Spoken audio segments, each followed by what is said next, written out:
unfortunately, we had to put Project Skidmark on hold. Had to do the LTG swap back into this 2016 Camaro. Blew the motor. Gotta get the motor in and done by this weekend for the dude. We're almost there. We're just waiting on some parts. So good. Painted it up a little bit. The motor going in. It was a little dirty. So also we've been spent a little bit of time. I ended up tinting out the rear, or working on tinting the windows in the Chevelle. Got the back window nice and tinted, 5%. Got the side window tinted up too. Working on wrapping up the wiring. Got a new belt, got a belt on it. Did a few things that won't out yet. Some stuff that's not done yet. We got the gauge cluster in. Mitch made the gauge cluster. I wired it all in, minus a few readouts and such. Pretty clean.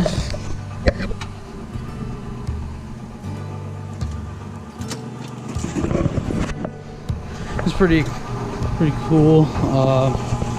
Basically doing this video to give you an update that I haven't quit working on Skidmark 100%. It's just on the back burner. I got a lot done since the last video. I just don't have quite enough footage to put it out. I think I have like 10 minutes of footage, and I'll try to stay around 18 to 20 on that.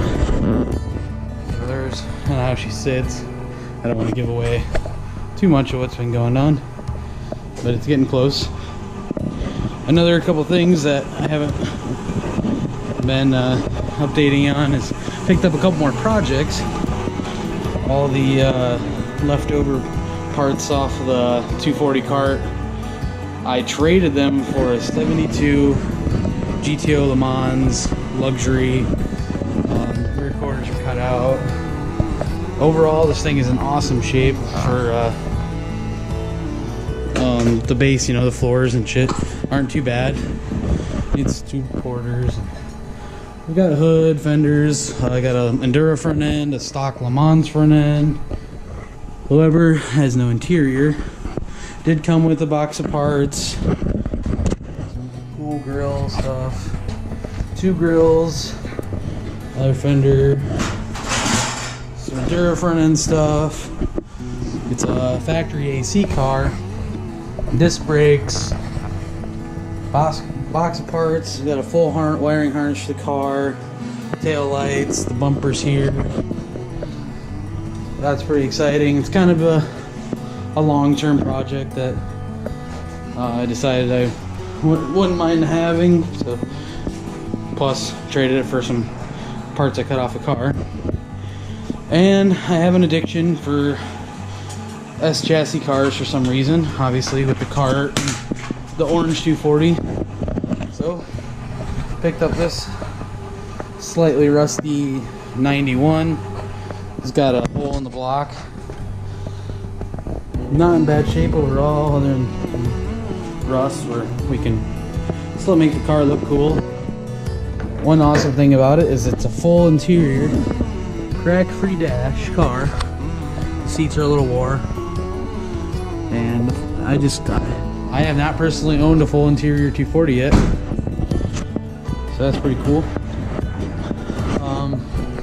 Just picked up an Xterra motor I pulled out of an Xterra last year, and I'm gonna tear all the parts off of it and exchange it for the one that has the hole in the block. I don't know if you can see down in here, but somewhere down in here there's a rod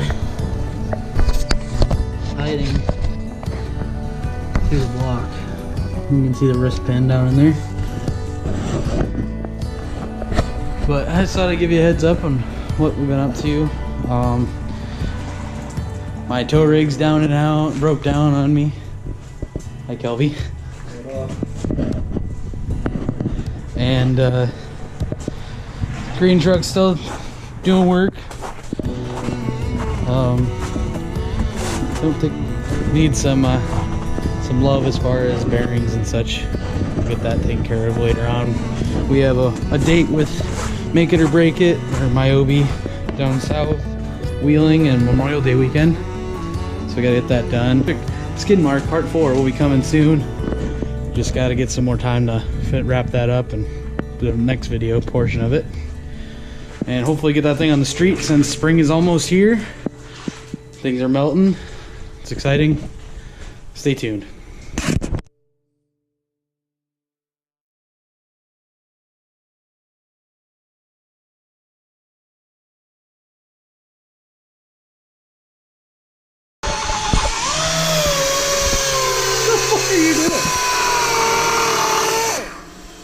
On an air hose, bro.